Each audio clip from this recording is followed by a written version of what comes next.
ஹல்லேலூயா. இன்று அதிகாலையில் பரிசுத்தரின் வார்த்தையை நாம் தியானிக்க இருக்கிறோம். இந்த நாளிலே கூட யோவான் எழுதின சுவிசேஷம் 14வது அதிகாரம் 14வது வசனம். என் நாமத்தினாலே நீங்கள் எதை கேட்டாலும் அதை நான் செய்வேன்.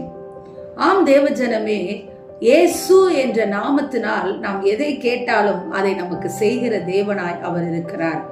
அப்போஸ்தலர் 4:12 வசனம் சொல்லப்பட்டிருக்கிறது, அவராலே அன்றி வேறொருவராலும் நமக்கு ரட்சிப்பு இல்லை. வானத்திலும் பூமியிலும் நாம் ரட்சிக்கப்படும்படிக்கு அவருடைய நாமமே நமக்கு கொடுக்கப்பட்டிருக்கிறது. விடுதலை பெறும்படிக்கு அவருடைய பெயரே நமக்கு கொடுக்கப்பட்டிருக்கிறது. இன்றைக்கு அநேகருடைய பெயர்களினாலே, மரித்து போன மனுஷர்களுடைய பெயரினாலே ஜெபித்துக் கொண்டிருக்கிறார்கள். ஆனால் வசனம் தெளிவாய் சொல்லுகிறது, அவருடைய நாமத்தினாலே, இயேசுவின் நாமத்தினாலே நாம் ஜெபிக்கிற பொழுது எதையும் நாம் கேட்டாலும் அதை நாம் பெற்றுக்கொள்ளுவோம் என்று சொல்லி, தேவ ஜனமே, உயிரில்லாத இது நியாய தீர்ப்புக்கு ஏதுவாய் இருக்கிற மனுஷனிடத்திலே மனுஷனுடைய நாமம் உங்களுக்கு விடுதலை கொடுக்காது, உங்களுக்கு சுகத்தை கொடுக்காது. அது நமக்கு ஒரு நாளும் கடவுள் ஆகாது.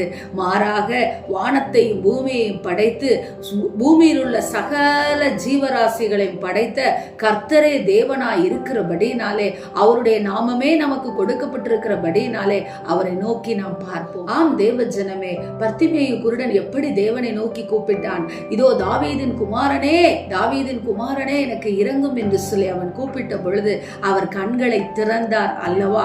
அந்த தேவனுடைய நாமமே நமக்கு விடுதலை கொடுக்கிற நாமமாய் இருக்கிறது. ஆம் தேவ ஜனமே, மரியாளுடைய சகோதரன் இறந்த பொழுது, லாசரு இறந்த பொழுது இயேசுவானவர் சென்று இறந்து போன சரீரத்தை உயிரடைய செய்தார் அல்லவா. லாசருவே வெளியே வா என்ற இயேசுவின் சத்தத்தை கேட்டு மரித்து போன சரீரம் வெளியே வந்தது அல்லவா. இன்றைக்கும் அந்த நாமமே இந்த உலகத்திலே இதோ ஜெயிக்கிற நாமமாய் இருக்கிறது. அந்த நாமத்தினால், அவருடைய பெயரினால் நீங்கள் எதை கேட்டாலும் அதை பெற்றுக்கொள்வீர்கள் தேவஜனமே. எனவே உங்கள் ஜெபங்களை இயேசு என்ற நாமத்தினால கேளுங்கள், இயேசு என்ற பெயரினால் கேளுங்கள்.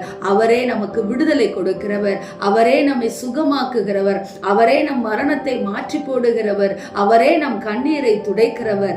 ஆம் தேவ ஜனமே, கண்ணீரை துடைக்கிற தேவன், கவலையை மாற்றுகிற தேவன், துக்கத்தை நீக்கி போடுகிற தேவன் இயேசு ஒருவரே. எனவே அவருடைய நாமத்தினால் ஜெபியுங்கள். உங்கள் ஜெபங்களுக்கு உடனே பதில் கிடைக்கும். நிச்சயம் கர்த்தர் செய்வார். ஆமேன். ஸ்தோத்திரம்.